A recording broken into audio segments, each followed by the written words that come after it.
What do you know about your ex-prostate? I know that it's in a bin somewhere. What we've got to do is eliminate this fear of not being a man, this fear of maybe there's something wrong down there and I'm not sure how I'm going to deal with it, but hopefully it'll go away. Wrong. I think there's a fear factor. Anxiety is a big thing in this, and you can let it take control of you or you can control it. The great thing about anything to do with the prostate is everything is treatable. Their prostate is gone, but they're not prostrate. They've managed to do something about it. We have to take these problems front on, particularly since we can do something about it.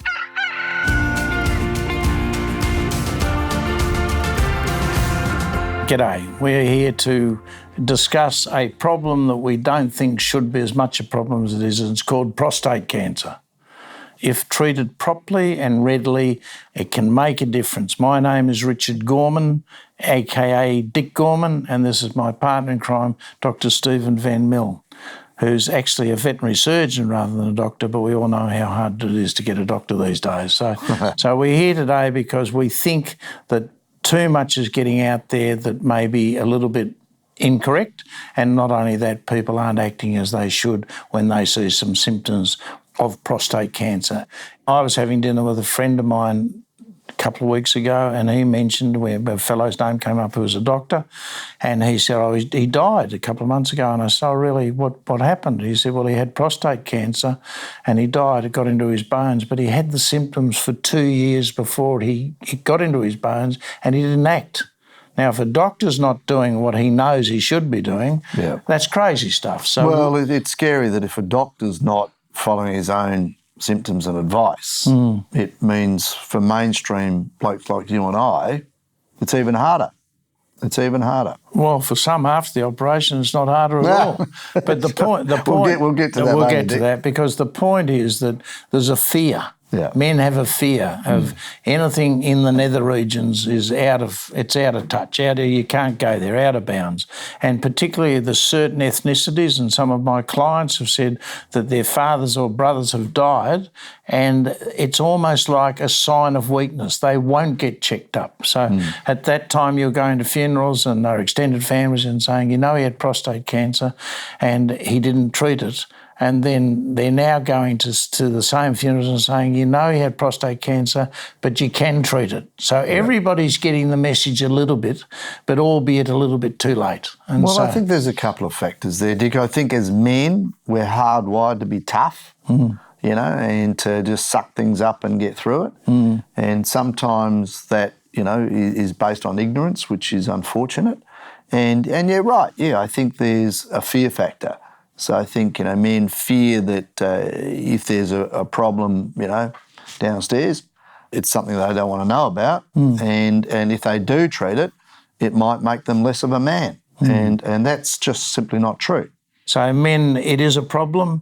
We do have a fear of things that we think might be worse than they are. We don't want to visit that area. We don't want to talk to someone about it because we are scared that it might be bad.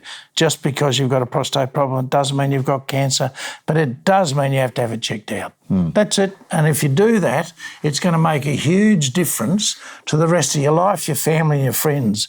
And the other thing to take into account that a lot of people don't do is discuss it with your partner. Your partner is a significant part of your life. And if you're in a position where things are changing, particularly in the bedroom, you need to be able to engage her or him as to what the hell's going on. Engage with others, but particularly your doctor. He's not going to tell anyone, and it's not something that's going to be a secret anyway. Look, cancer is a scary word. We all hear about cancer and people dying of cancer, and that is very true. But the unique thing about prostate cancer, it is entirely treatable, with a almost 100% curable rate if it's caught early enough and treated properly. Why don't we talk about what we're going to call this? Because you and I have debated this too many times. All right, okay, that's fair enough. I've come up with a name after much discussion with Steve, and from those discussions, a name sort of popped out. for want of a better expression, and I wanted to call it between a cock and a hard place. I've then been advised by some people that who may access this podcast that it might lead them to a porn site. It won't. It's to get it recognised, and so we thought of other names just in case, and we finally come up with a decision, but some of the other names were... Well, I think below the belt. Men's business. The Khyber Pass? Yeah, between the Khyber Pass. And most recently the lubricated finger. Well, that's true, that's true. But we're going to call it between a cock and a hard place. Right, yeah. It's going to stand out, or as Steve said, stand up sometimes. But the point is it will attract people to just look at it, look out for it, and hopefully think about themselves, their health and their family. This has got some humour attached to it. Of course it's onerous. It's terrible. It's cancer. But not necessarily, Dick. So why don't we talk about that? Okay. Why don't we talk about what is the prostate? Why do we have one? What does it do? Without getting too technical, it wraps around the urethra, which is the tube that goes from the bladder to the tip of your penis so that you can pass urine. It's also known as a pleasure organ. So, you know, in certain sex acts, it has its own little life. You had one. What do you know about your ex-prostate? That's true. I know that it's in a bin somewhere, but the prostate's a gland and it helps you through the process of orgasm. It mixes with the sperm as it comes up and creates it so that when you are totally exhilarated like that moment, you think you've won lotto, it's part of the process. Yeah. When it comes out, it's still just as good. In actual fact, some would say better. I still remember the story about the neighbour leaning over the back fence and telling his mate, who was a mate of mine, you know, in my son's school, one of the dads said, you'll never get another erection, right?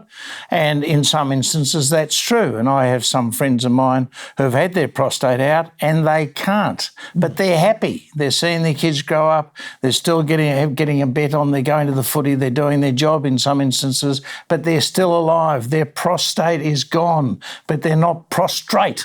So they're not flat on their back out in a coffin. It didn't happen. They've managed to do something about it. However, it's not all beer and skittles. Sometimes people can't get an erection, and that's fine, that's life, but sometimes they can. But it's terribly important to understand that even if you don't have the prostate, that is part of the way things happen and helps you with regard to the end result, which gives you complete exhilaration. It doesn't mean your life's finished. You can still have fun. You can still laugh at a few things. And we are going to touch on some real life stories that have happened to me and others who went through the surgery and what happened and what the end result was. But it also does regulate how you urinate. So, you know, one of the telltale signs when men have prostate issues is the inability to urinate or the lack of control over urination. Yep. So, you know, if you're in your 40s or 50s or 60s and you're starting to see those signs, you might start to think, well, maybe there's a problem with my prostate. And hence, go to a doctor. So would you agree with that? So let me tell you, because I've actually never asked you this, what were your initial signs? What alerted you, apart from the fact that you're a hypochondriac and you have 6 monthly medical checks? Well, every time I drive past a hospital, I go in and make sure there's nothing wrong with me. But thanks for bringing that up. That's all right. But the reality is that at dinner parties, jumping up more times than everybody else at the table and ducking off to the loo. I was at the football one day. I went in to have a pee. I was standing at the urinal, and 5 minutes later, I hadn't done anything. Wow. So, and sometimes there's guys that would find that embarrassing. Fortunately, I don't know, because I'm a bit of a buffoon. I don't know, but I didn't find it embarrassing. Although from there on in, when I thought maybe I was going a little regularly and wasn't sure, I'd duck into the loo itself rather. So everybody is probably a little embarrassed about things, but you get to work out this isn't the end of the world. And when you hear that there's the prospect of a cure and there's a prospect of proper treatment, then it sort of lightens the load a bit and mitigates the worry. Anxiety is a big thing in this, and you can let it take control of you or you can control it. I work in health, so I'm very lucky, and many pharmacists that I talk to regularly would say, get your PSA tested regularly. Right. Because then they can see if there's a jump between the recent reading and the more recent reading. And if there is an elevation, excuse the use of the finger, if there is an elevation, then it's well worth having further investigation. This can be prevented, it can be managed. And so having that advice from professionals, I regularly had every 6 months I'd have a blood check and a PSA test. And then one of those tests, I got a call from the doctor and he said, we need to talk. You've got prostate disease. Well, he said, you may have prostate disease. Right. None of us were jumping in. We weren't jumping at the first sign of trouble. We just thought, okay, what's the next step? I wasn't fazed because I knew that I was having it managed by an expert and I was in safe hands, no pun intended. So I then went back to him and we managed it. We had another blood test 3 months down the track and it had gone up a little bit more. So at that stage I was introduced to a urologist who specialised in this area. And I went fully knowing that it was the next step and I had to do it. I wasn't going to worry about it until I knew what the problem was, and even then I'd be looking for a solution. Fear is one of the greatest challenges to men in facing any disease, whether it's heart disease or whether it's diabetes or whether it's something like prostatic disease. Well, Henry Kissinger said, I'm only paranoid because no one likes me. But sure. Paranoia is certainly something that sure. can develop. People can get concerned unnecessarily. It might be prostatic cancer, but there are other things that can be. So there is a thing, and I used to see a lot of it in dogs when I was in veterinary practices, called benign hyperplasia. So benign means non-cancerous or non-malignant, and hyperplasia just means excessive tissue. So we get these dogs, and often the presenting sign was constipation, not so much difficulty urinating, because where the prostate sits is right near where the colon sits, and if it gets too big, and the dog's the same, starts a walnut size but can get to like a mandarin. And if the dog's starting to strain, then you do an X-ray or a perirectal exam, which I'll come back to, and it might be enlarged. It doesn't mean it's cancer. The other things that can occur with the prostate to cause it to enlarge are straight out inflammation or infection. So they're the sort of 4 things you want to rule out, whether it's hyperplasia, benign hyperplasia, infection, inflammation, or cancer. So you're really making the point that the paranoia is completely unjustified. Absolutely. And so what we've got to do is eliminate this fear of not being a man, this fear of maybe there's something wrong down there and I'm not sure how I'm going to deal with it, but hopefully it'll go away.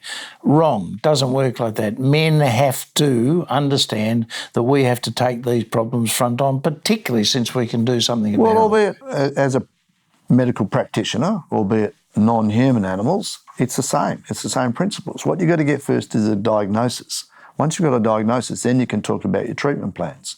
And as I said earlier, the great thing about anything to do with the prostate is everything is treatable. Everything is treatable. Now, you and I have had friends that have had pancreatic cancer. Mm-hmm. That's a straight out death sentence. Mm-hmm. And, my sister years ago had breast cancer. It was treatable. It was fantastic.